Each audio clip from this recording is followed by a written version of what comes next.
Hello my dear friends, welcome to my channel. ఇవాల్టి మన recipe మా చిన్నప్పుడు మా నాన్నమ్మ చేసి పెట్టేటువంటి ములక్కాడ కందిబ్యాళ్ళ పులుసు అండి. దీనికోసం అయితే కందిపప్పును ఒక 70% కుక్ అయ్యే వరకు అయితే 2 సార్లు వాష్ చేసుకొని ఒక 2 గ్లాసులు నీళ్ళు అయితే వేసుకొని కుక్ చేసుకోవాలండి. ఈ విధంగా కుక్ అయిన తర్వాత ములక్కాడల ముక్కలు తగినంత సాల్ట్ కూడా వేసుకొని ములక్కాడలు ఉడికే వరకు అయితే ఉడికించుకొని పక్కన పెట్టేసుకోవాలి. ఈ విధంగా ఉడికిన తర్వాత ఇప్పుడు స్టవ్ పైన అయితే కడాయి పెట్టుకొని ఒక 2 టేబుల్ స్పూన్స్ ఆయిల్ అయితే వేసుకొని ఆయిల్ వేడైన తర్వాత ఆవాలు, జీలకర్ర, నిలువుగా కట్ చేసుకున్నటువంటి పచ్చిమిర్చి ముక్కలు, కరివేపాకు, ఉల్లిపాయ ముక్కలు వేసుకొని ఇవి కొంచెం ఫ్రై అయిన తర్వాత ఒక 3 పెద్ద సైజు టమాటాలను ముక్కలుగా కట్ చేసుకొని వేసుకొని ఇప్పుడు కూరకు సరిపడా ఉప్పు, కారం, పసుపు అయితే వేసుకొని టమాటాలు మెత్తగా మగ్గే వరకు మూత పెట్టుకొని అయితే మగ్గించుకోవాలి.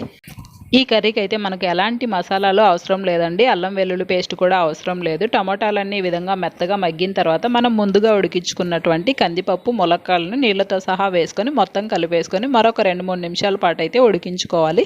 ఫైనల్గా కొంచెం మసాలా ఫ్లేవర్ కావాలనుకునే వాళ్ళు కొంచెం గరం మసాలా, కొత్తిమీర వేసుకొని కర్రీ కన్సిస్టెన్సీ దగ్గర పడే వరకు ఉడికించుకొని స్టవ్ ఆఫ్ చేసుకుంటే మా నానమ్మ చేతి స్పెషల్ రెసిపీ ములక్కాడల కందిబ్యాళ్ళ పులుసు రెసిపీ రెడీ అయిపోయింది. మరి మీకు ఈ రెసిపీ నచ్చినట్లయితే లైక్ చేయండి. Please subscribe.